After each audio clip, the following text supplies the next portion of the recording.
இந்திராணி தேவிக்குரிய வழிபாட்டு மந்திரம். இந்திராணி தேவியை வழிபட்டால் என்று சொன்னால், இந்திரனுடைய மனைவியாக இருக்கின்ற தேவேந்திரன் மனைவியாக இருக்க இந்திராணி வழிபட்டால் அழகு, ஆடம்பரம், செல்வாக்கு, நீண்ட ஆயுள், கணவன் மனைவி ஒற்றுமை கிடைக்கும். பெண்கள் வழிபடும் போது கணவனுக்கும் அந்த செல்வாக்கு, உயர்வு, அந்த வன்மை, வலிமை இதெல்லாம் கிடைக்கிறதாக சொல்லப்படுகின்றன.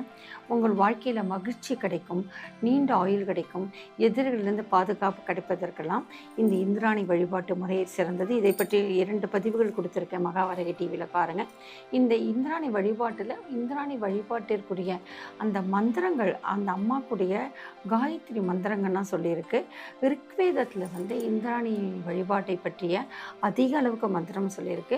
கஜத் வஜாய வித்மகே வஜ்ரஹஸ்தாய தீமகே தன்னோ இந்திராணி பிரஜோதயாத். இந்த மந்திரம் ஓம் கஜத் வஜாய வித்மகே வஜ்ரஹஸ்தாய தீமகே தன்னோ இந்திராணி பிரஜோதயாத். இந்த காயத்ரி மந்திரம் மட்டுமல்லாமல் இந்திராணிக்கு உண்டான மூல மந்திரங்கள் கூட இருக்குது. ஓம் க்ரீம் ஹிம் வம் இந்திராணியை நமக. இந்த ஓம் க்ரீம்ன்றது ஹரிணி க்ரீம். ஓம் க்ரீம் ஹிம் அப்படின்றது இகரம் ஹிம் வம் இந்திராணியே நமக அப்படின்ற ஒரு மூல மந்திரம் இருக்குது.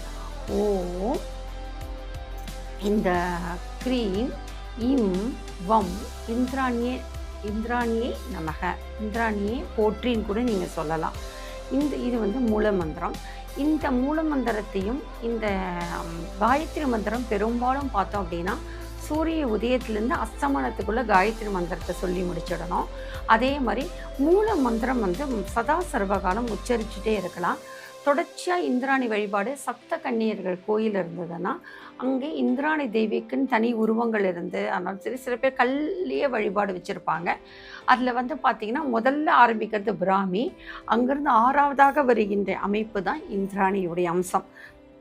அந்த இந்திராணி முன் இருந்து கொண்டு ஓம் க்ரீம் இம் வம் இந்திராணியே நமகன்ற மூல மந்திரத்தை ஜபிக்கலாம். ஓம் கஜத் வஜாய வித்மகே வஜ்ரஹஸ்தாய தீமகே தன்னோ இந்திராணி பிரஜோதியாத் என்ற காயத்ரி மந்திரத்தை நீங்கள் வச்சிருக்கலாம்.